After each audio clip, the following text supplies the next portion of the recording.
நாரத முனிவர் வாழ்க்கை வரலாறு 25ஆம் பகுதி. மகாபலி மன்னன் இப்போது செல்வந்தன் அல்ல. அவன் இருப்பதையெல்லாம் இழந்து விட்டவன்.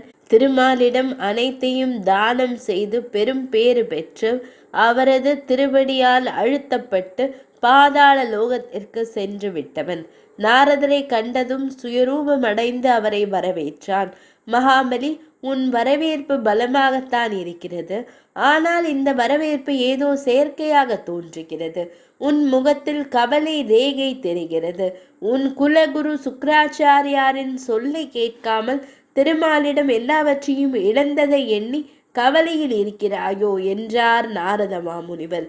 சிவசிவ என்ற மகாபலி, மாமுனிவரே, இந்த சொல் உமது வாயிலிருந்து வந்ததால் பிழைத்தீர்கள். வேறு யாரேனும் கூறியிருந்தால் அவரது தலையை வாங்கியிருப்பேன். மகாபலி என்றும் தர்மத்தின் தலைவன்தான். கொடுத்ததை நினைத்து வருந்துவது நாடு போனதற்காக வருத்தப்படுபவன் அல்ல. ஆனால் என் வருத்தமெல்லாம் நான் இறைவனிடம் அத்தனையும் தாரை பார்த்தேன் என்பதை எண்ணி பாராமல் என் இன்றைய ஏழ்மையை சிலர் ஏளனம் செய்கிறார்கள். குறிப்பாக தேவர் தலைவன் தேவேந்திரன் சில நாள் முன்பு இங்கு வந்திருந்தான். அவன் என் நிலையை பார்த்து வருந்துபவன் போல் கேலி செய்தான். அதை நினைத்து தான் வருந்துகிறேன் என்றார் மகாபலி. நாரதர் அவனிடம், மகாபலி, தேவேந்திரன் போல் உன்னை கேலி செய்வது என் நோக்கமல்ல. பரந்தாமனிடம் பொன்னையும் கொடுத்து உன்னையும் கொடுத்த உத்தமன் நீ. என்னை இந்திரனோடு ஒப்பிடாதே. உன் கோபத்தை கிளறும் வகையில் பேச வேண்டிய அவசியமும் எனக்கில்லை. ஏனெனில் நான் ஒரு முனிவன், ஆசைகளை துறந்தவன். சரி, அது போகட்டும். இந்திரன் அப்படி என்னதான் கூறினான் என்றார். மாமுனிவரே, அந்த தேவேந்திரன் சில நாள் முன்பு பாதாள லோகத்திற்கு வந்திருந்தான். நான் அப்போது எலி வடிவில் சுற்றி கொண்டிருந்தேன். என்னை அடையாளம் கண்டு கொண்ட அவன், மகாபலி, நீ என்னையே வென்றவன், இந்திர லோகத்தையும் ஆண்டவன். உன்னை கண்டு பயந்து நான் வேணு வனத்தில் மூங்கில் காட்டில் ஒளிந்திருந்தேன். சிவனின் அருளால் தப்பினேன். அந்த அளவிற்கு பராக்கிரமசாலியான நீ இப்போது இப்படி கூனி குறுகி எலியாக மாறியிருப்பதை பார்த்தால் எனக்கு வருத்தமாக இருக்கிறது. உனக்கா இந்த நிலை வர வேண்டும் என இறக்கப்படுவது போல் ஏளனம் செய்தான். அப்போது என் உடலிலிருந்து ஒரு பெண் வெளிப்பட்டாள். அவள் தேவதை போல் ஜொலித்தாள். அவள் என்னிடம், மகாபலி, நான் தான் திருமகள். நீ தானத்தில் சிறந்தவன் என்றாலும் மமதை காரணமாக உன் பொருளை இழந்தாய். இருப்பினும் நீ பரந்தாமனுக்கே தானம் செய்தவன் என்பதால் நீ பாதாள லோகத்திற்கு வந்த பிறகும் கூட உன்னிடம் இதுநாள் வரை நான் இருந்தேன். இப்போது தேவேந்திரன் உன்னை இப்படி ஏளனமாக பேசிவிட்டான் என்பதை எண்ணி மனம் கலங்கிவிட்டாய். மமதையை விட கோழைத்தனம் கேடானது. மமதை கொண்டவனாய் இருந்தாலும் தர்மம் தவறாதவனாயும் வாக்கு தவறாதவனாயும் மக்களுக்கு அரிய சேவை செய்ததாலும் உன்னிடம் நான் இருந்தேன். அரிய செயல்கள் செய்பவன் தன்னை தூற்றுபவர்களை பற்றி கவலைப்படக்கூடாது. உயிர் போனாலும் தன் செயல்களை தொடர்ந்து செய்ய வேண்டும். நீயோ சிறு ஏளன சொல்லுக்காக மனம் கலங்கிவிட்டாய். கோடையாய் மாறிவிட்டாய். கோடைகளிடம் நான் தங்குவதில்லை.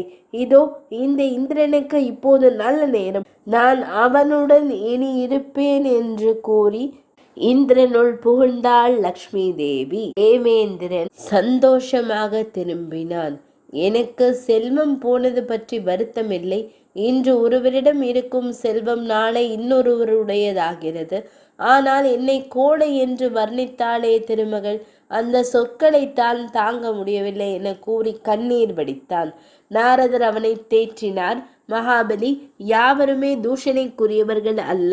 உன் கீழ் வாழ்ந்தோமே என்று தாழ்வு மனப்பான்மையால் இந்திரன் வார்த்தைகளை கொட்டியிருக்கிறான். கொட்டியவர்கள் அதை அள்ளியே தீர வேண்டும். கவலைப்படாதே, லக்ஷ்மி உன்னை மீண்டும் வந்தடைவாள் என்று வாழ்த்தினார் நாரத மாமுனிவர். நாரதரை சிரம் தாழ்த்தி வணங்கினான் மகாபலி. நாரதர் சென்ற பிறகு மீண்டும் இந்திரன் மகாபலியிடம் வந்தான். மகாபலி, அடடா, திருமகள் என்னை வந்தடைந்த பிறகு உன் நிலைமை இன்னும் மோசமாகிவிட்டது போல் தெரிகிறதே. உலகத்தையும் இழந்தாய். இப்போது அருமை பெருமை எல்லாம் இழந்து எலியாய் அலைகிறாய். பாவம், பரிதாபம். என் உதவி ஏதாவது உனக்கு வேண்டுமா என்றான். மகாபலிக்கு ஆத்திரம் அதிகமாகிவிட்டது. நிஜமாகவே உபசரிப்பவர்களுக்கும் நிழல்களுக்கும் உள்ள வித்தியாசத்தை அறியாதவன் நான் அல்ல இந்திரா. அடே செருக்குற்றவனே, தானம் செய்வதில் உயர்ந்தவன் என்று சாதாரணமாக செருக்கடைந்ததற்காகவே நான் பாதாள லோகத்தில் தள்ளப்பட்டேன். நீயோ லக்ஷ்மி தாயாரின் தற்காலிக பிரவேசத்திற்காக செருக்கடைந்து குதிக்கிறாய். யாருக்கும் எப்போதும் நல்ல நேரமாக இருக்கும் என நினைக்காதே. கெட்ட நேரம் திடீரென தாக்கும். அப்போது என்னையும் விட கேவலமான நிலையை நீ அடைவாய் என எச்சரித்தான். மகாபலியை மனம் நோக வைக்கலாம் என எண்ணி வந்த தேவேந்திரன் நினைத்தது நடக்காமல் போனதுடன் வறுமையான நிலையிலும் மகாபலியின் ஸ்திர புத்தியை எண்ணி வியந்தான். அதே நேரம் வெட்கி தலை குனிந்து சென்றான்.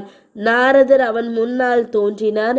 என்ன தேவேந்திரா, எங்கிருந்து வருகிறாய்? உன் முகத்தை பார்த்தால் மாபெரும் ஆசுர மன்னனான மகாபலியை தோற்கடித்தவன் போல் தெரியவில்லையே, என்ன விசேஷம் என்றார்.